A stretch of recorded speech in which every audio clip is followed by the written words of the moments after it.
Do not adjust your screen. This is not a glitch. This is not speculation.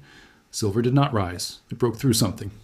$87 silver is not a price. It is a warning. Because markets do not move like this unless something underneath them has failed. Inventory does not vanish quietly. Liquidity does not disappear politely. And shortages do not announce themselves in advance. What you are witnessing is not excitement. It is pressure. It is stress. It is a system revealing its weakest point. Well, the physical metal is no longer where the paper claims it is. And once that truth surfaces, prices don't negotiate. They jump. This is not about silver anymore. It's about what happens next, when reality catches up everywhere else. And that is where this story truly begins. Welcome to John AG. If you've been following markets long enough to remember when money actually meant something, this channel is built for you. If you believe experience still matters more than noise, take a moment, subscribe, and stay with us. And before we continue, tell us in the comments, from where in the world are you watching today? The move to $87 silver did not happen the way markets are supposed to move. It did not rise slowly. It did not climb step by step. It appeared suddenly, violently, and without warning. For experienced market observers, this was the first signal that something fundamental had changed. In normal conditions, prices move because buyers and sellers negotiate. Sellers appear at higher prices, buyers hesitate, and the market finds balance. That process creates smooth charts, visible resistance levels, and predictable behavior. What happened here followed none of those rules. Silver jumped because the system that usually absorbs pressure stopped working. The price did not rise due to optimism. It rose because there was nothing left to sell. This type of movement is known among professionals as a liquidity event. It happens when available supply disappears faster than demand can adjust. Instead of prices rising gradually, they gap higher, skipping levels as if they never existed. That is exactly what happened as silver accelerated toward $87. The first clue was speed. Strategic commodities do not normally move this fast unless something breaks. Silver is volatile, but even volatility has structure. This move ignored structure. It ignored technical signals. It ignored caution. That tells analysts one thing: the market was not choosing a higher price. It was being forced into one. Behind every futures contract is an assumption. The assumption is that metal can be delivered if required. Most of the time, that assumption is never tested. Contracts are rolled, settled in cash, or closed before delivery. The system works as long as no one asks too many questions. This time, the questions arrived all at once. When buyers entered the market, they expected resistance. They expected sellers to appear. Instead, they found empty order books. Institutions that usually provide supply stepped back, not because they wanted higher prices, but because they were unsure they could replace what they sold. That moment matters. Markets function on confidence. Confidence that inventory exists. Confidence that supply chains work, confidence that replacement is possible. When that confidence fades, prices do not adjust politely, they reprice abruptly.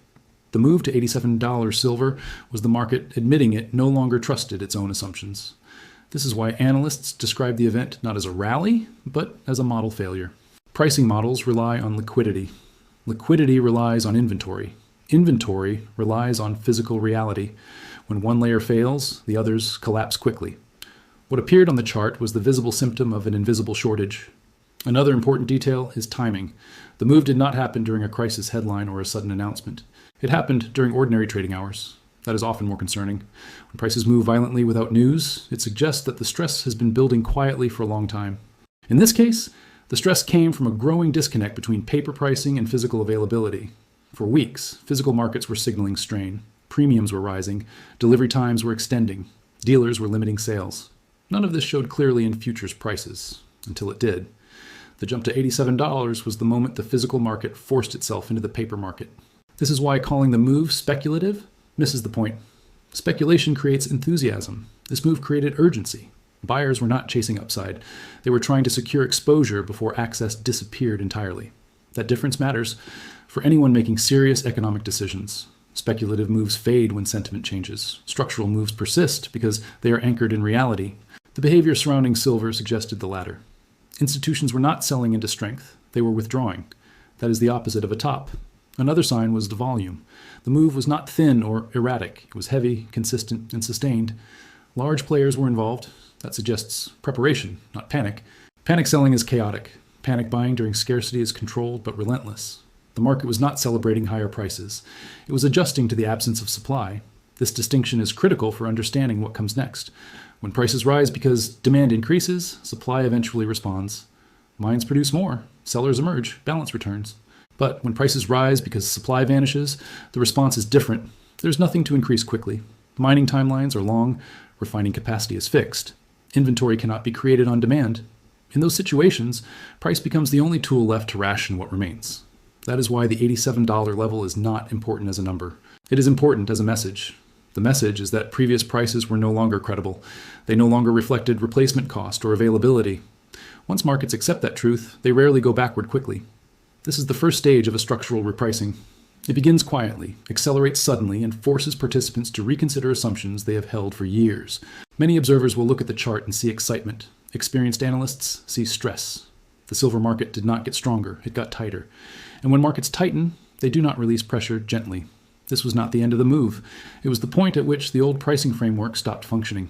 From here forward, the market must rebuild around a new reality. One where physical availability, not paper volume, determines value. That realization sets the stage for what happens next. The movement in silver to $87 did not happen in isolation. It was the effect, not the cause. The real story begins with something far less visible, but far more important: the breakdown in global price alignment between East and West.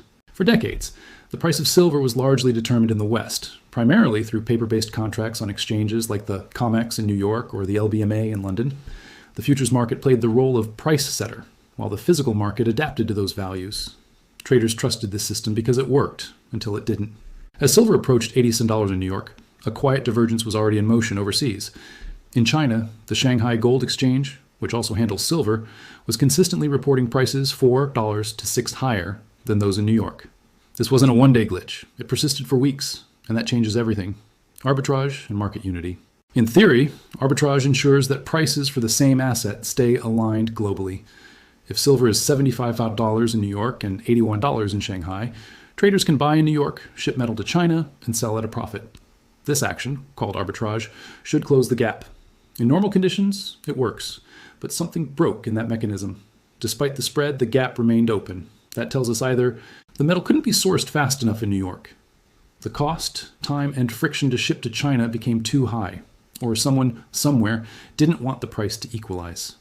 This creates a dangerous condition in financial markets: two separate prices for the same asset. The loss of pricing power. When arbitrage fails, it means the primary pricing hub, New York, in this case, no longer reflects global reality. The market that once led is now following. This reversal is a serious shift. It means pricing power has migrated from financial contracts in the West to physical demand in the East. And that's not just a shift in price, it's a shift in control. Traders watching this event knew what it meant. They saw the Shanghai premium as a signal, not of enthusiasm, but of structural scarcity. And in response, they acted. They began buying contracts aggressively in New York, not because they believed in Western strength, but because they were playing catch-up to Eastern demand. Institutional retreat. At the same time, major institutional players, those who normally sell into rallies to keep prices stable, stepped away. They stopped selling, and not because they were bullish, but because they were uncertain.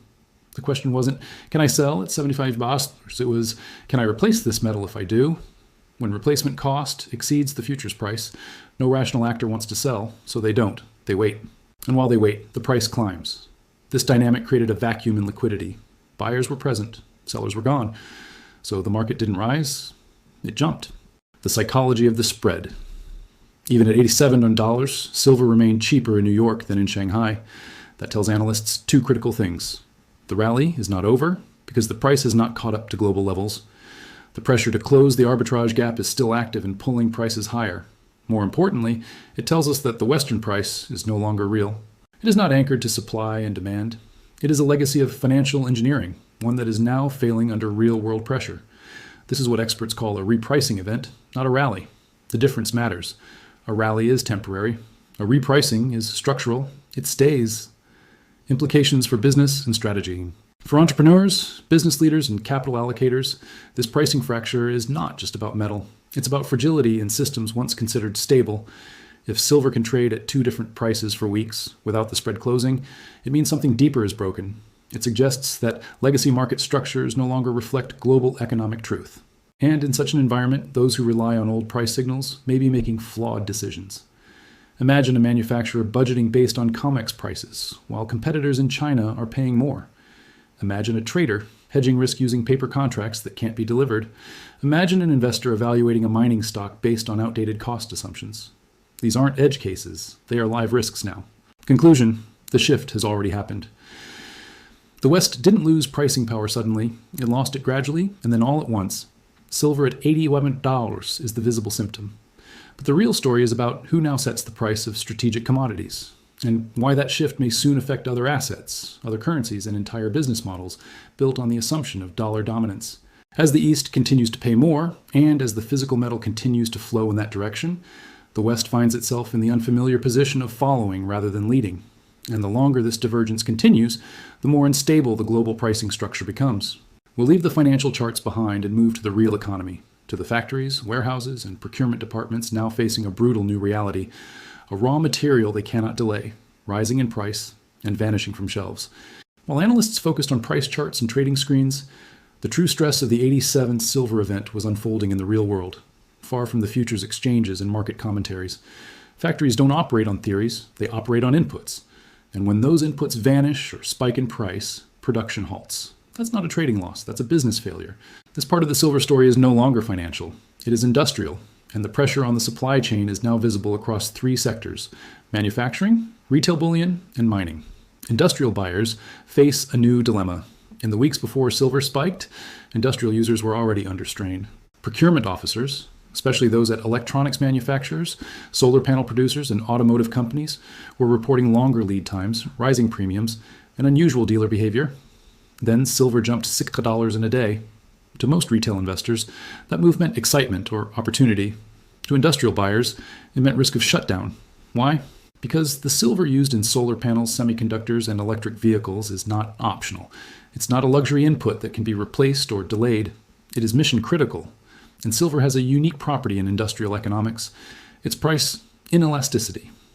Even at $87, companies like Samsung or Tesla cannot afford to stop buying. Why? Because silver typically represents only 510% of total product cost. But without it, the product cannot be completed or sold. So a 10% jump in silver price could translate to a 100% loss in revenue if inventory runs dry. That's not a risk any executive can take. And that's why industrial users do the opposite of what most would expect. They buy more when the price goes up. The shift from just-in-time to just-in-case. For decades, modern supply chains ran on a philosophy called just-in-time. Keep inventories low. Ship only what's needed. Rely on steady flows of raw materials. But $87 silver has forced a return to a much older model: just-in-case inventory. Now, companies are hoarding. They are no longer buying for this quarter. They are buying for this year, or longer. This shift is already showing in private industrial orders, where some refiners report large forward-booked contracts from major manufacturers, often at a premium to spot. In other words, industry is no longer trusting market pricing. They're securing metal directly, regardless of the screen price. This behavior causes what economists call an inventory supercycle. As more firms hoard, the available pool shrinks further. That pushes prices higher, which causes even more panic buying. It becomes a self-reinforcing spiral. The retail dealer frees. This panic is not limited to factories. Retail bullion dealers, those selling to individual investors, are experiencing a similar breakdown. When silver hit $87, many assumed that dealers would flood the market with product. Instead, the opposite happened. Dealers began removing inventory from websites. Prices were no longer updated in real time. A call for pricing became a standard message. Premiums rose, sometimes by $10 to $15 per ounce, overnight. This behavior is not greed, it is risk management. Retail dealers buy metal in bulk, then sell it to customers at a markup. But when silver moves this fast, replacement risk becomes extreme. If a dealer sells you silver at $88 today, but cannot replace it tomorrow for under $92, they take a loss. That's not sustainable. So instead of lowering prices into the rally, they either pause selling or raise premiums sharply. The result? A new price layer emerges, one above spot, a physical price. And increasingly, the physical price is approaching $100, even while COMEX says $87. That's not a rounding error, it's a market signal. It confirms that the futures market is lagging, not leading. The miners lag behind. Strangely, there's one group that hasn't yet responded: the mining stocks. Silver producers should be thriving. Their input costs, labor, fuel, machinery, haven't changed much, but their output price just spiked 8% in a single session. This means their margins are exploding, yet many silver mining stocks are still lagging behind the metal itself. Why? because broad market volatility, geopolitical tensions, and institutional caution are causing investors to sell everything, including miners. This creates a delay, a valuation gap. The metal moved first. The stocks usually follow once analysts update earnings projections and revise their targets. That lag is important for strategic investors. It represents a second chance opportunity. While silver is broken out, the mining companies behind it are still priced as if silver is $70. That mismatch won't last long. Conclusion: scarcity is now the signal. The industrial panic confirms what traders suspected. The move to $87 was not speculative, it was structural. Factories are hoarding, dealers are freezing, miners are underpriced. All of these behaviors point to one conclusion: the shortage is real. This isn't a short-term trade. It's a shift in how the economy values critical resources. In part 4, we'll bring the story to a close by looking at the strategic implications for investors, policymakers, and anyone still holding dollars instead of assets. The pricing models are broken, the trust in paper systems is fading, and the rules of capital preservation are being rewritten in real time. By the time silver crossed $87, it was no longer just a price event. It had become a signal, a flashing red warning light across multiple layers of the economic system. This final section is not about what has already happened. It's about what happens next, and more importantly, what must be understood now to avoid costly mistakes in the future. This is where strategy begins. Price without resistance. Technically speaking, when a commodity breaks to a level like $87 with high volume, no supply response, and persistent premiums in the physical market, it enters what professionals call blue sky territory.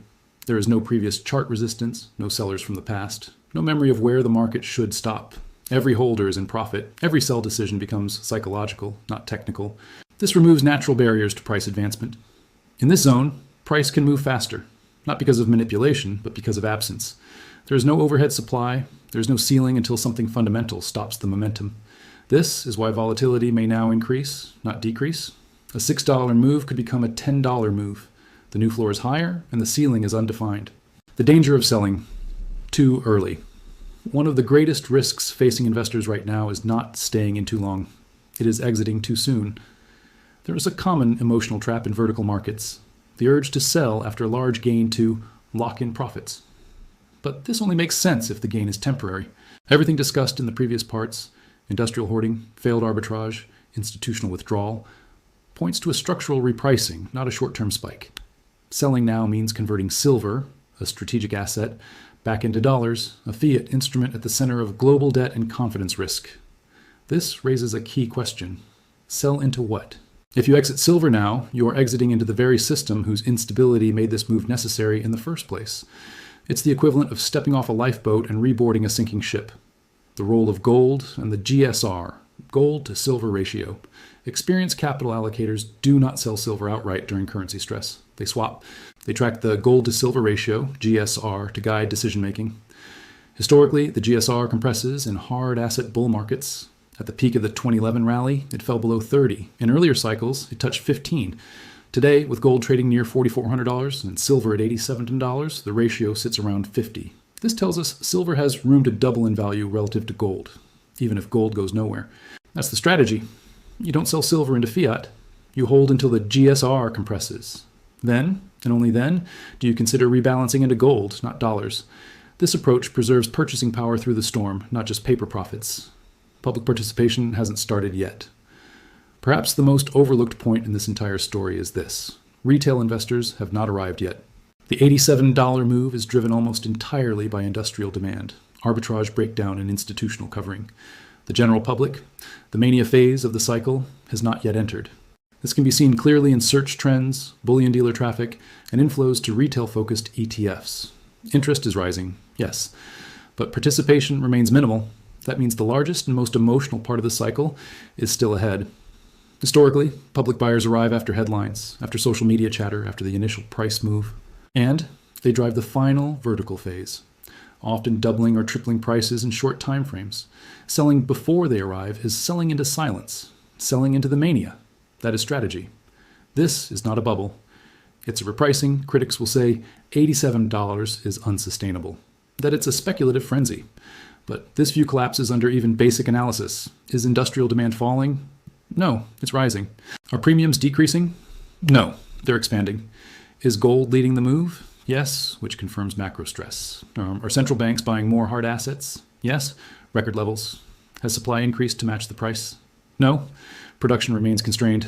Bubbles are built on excitement and credit. This move is built on shortage and flight from risk. That's a different foundation. And it doesn't reverse quickly. The end of paper control. Perhaps the most significant long-term implication is this. The legacy futures exchanges, COMEX, LBMA, have lost their monopoly on price discovery.